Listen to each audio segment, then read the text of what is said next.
It's not about success, it's not about this, it's about conveying a thought to the public. It all depends how well public receive. ఏ చెప్తా ఉన్నాను, కొంతమంది boycott చేస్తాం, negative reviews అంటే. I said please go ahead, నాకు అసలు ఇబ్బంది లేదు. ఎందుకంటే నేను రోడ్డు మీదకి వచ్చి నేను ఏమనుకుంటానంటే చాలాసార్లు నీ సినిమాలు ఆడనివ్వు, నేను రానివ్వు అంటే, ఎక్కడో నెల్లూరులో ఉండి చిన్న వీధుల్లో పెరిగినోండి, ఇక్కడ దాకా రావడమే గొప్ప. అలాంటిది నా సినిమా ఆపుతున్నాను, నేను ఎంత స్థాయికి ఎదిగానని మీరు చెప్తున్నారు. నా గురించి నాకు తెలియదు, కానీ మీరు చెప్తున్నారు నా ఎదుగుదల ఎంత. ఎవడో ఒక హీరో ఒక సినిమా తీస్తే ఆ సినిమాని మిమ్మల్ని భయపెట్టేంత స్థాయిలో ఉందా? నా మీద కూర్చోబెట్టి ఒక క్విట్ ఇండియా మూమెంట్ ఇదేమన్నా, ఇదేనా క్విట్ ఇండియా మూమెంట్ లాగా? బాయ్గా అంటే ఏం చేస్తారు, చేసుకోండి అన్నాను. ఏం ఫరక్ పడుతుంది, ఏమి తేడా పడుతుంది? నథింగ్. ఇవన్నీ చూడకుండా జీవితంలోకి వస్తామా? ఇవన్నీ ఇంతకుమించి మేము చూడలేదా? దెబ్బలు తినకుండా వస్తామా జీవితంలో? అందుకని ఇలాంటి తాటాకి చప్పులకి మీరు పదే పదే బెదరు.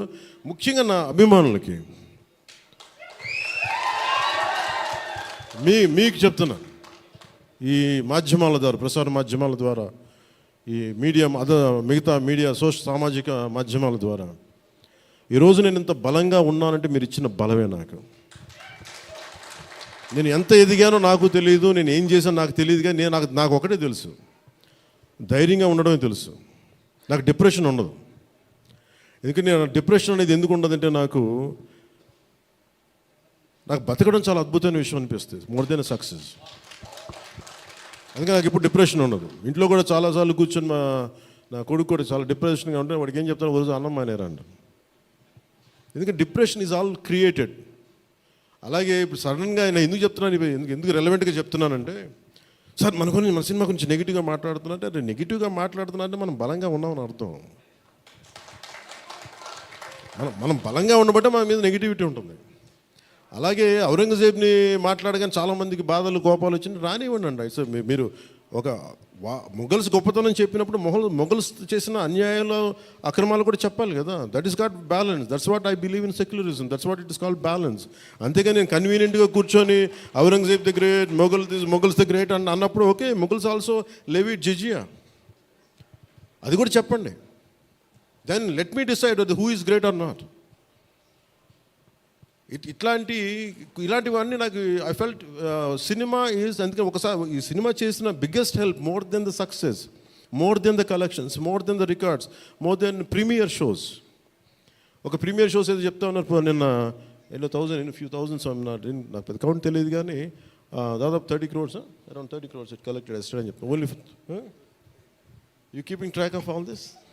You have forgotten acting. Actors పని అంటే యాక్ట్ చేయడం కదా, కూర్చోమై కలెక్షన్ గురించి మాట్లాడుకుంటాం. నేను ఇప్పుడు దాకా అనుకోవాలా అంటే ఇవన్నీ వీటన్నిటికంటే కూడా what is the take away from this film? ఒక historical blunder made by Aurangzeb. It is a blotch it has become a civilizational wound in the hearts of every Indian. That has been addressed. ఆ డిఎన్ఏలోకి వెళ్ళిపోయింది ఆ బాధ. We are able to undo that pain, we are able to address that pain. చిన్నప్పుడు ఎప్పుడు నేను స్కూల్లో చదువుకొని, అరే హిందూగా ఉండి ఎందుకు జిజియా కట్టాలి, అసలు దీని గురించి ఎవడు మాట్లాడేంటి, అది అడ్రస్ చేసినందుకు నాకు చాలా ఆనందం. ఇది నాలాగా చాలామందికి చాలా క్వైట్ పెయిన్ఫుల్గా ఉండాలి, అందరికీ నేను అడ్రస్ చేయగలిగాను.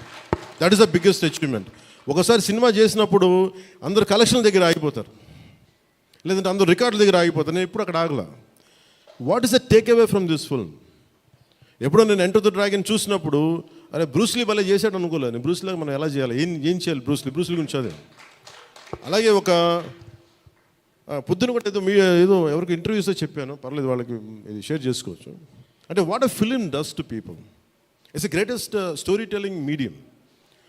అంటే ఎంతసేపు వెస్ట్ వైపు చూసే మనకి, always we look towards west, they think they are quite advance, they think they are far ahead of us. మన చిన్నప్పటి నుంచి మెంటల్గా నూరి పోసి మనకి ఆ వెస్టర్న్ మ్యూజిక్ ఇవన్నీ ఉండే రోజుల్లో, when I was in around maybe 7th 8th ఆ ఏజ్లో, fascination is only towards west, towards English music. ఇలాంటి సమయంలో మన సంగీతం, మన కర్ణాటిక్ సంగీతం కానీ, మన క్లాసికల్ మ్యూజిక్ అంటే చిన్న అపహాస్యం. అలాంటి మైండ్ సెట్ ఇది తెలియకుండానే సొసైటీ మనకి ఇంజెక్ట్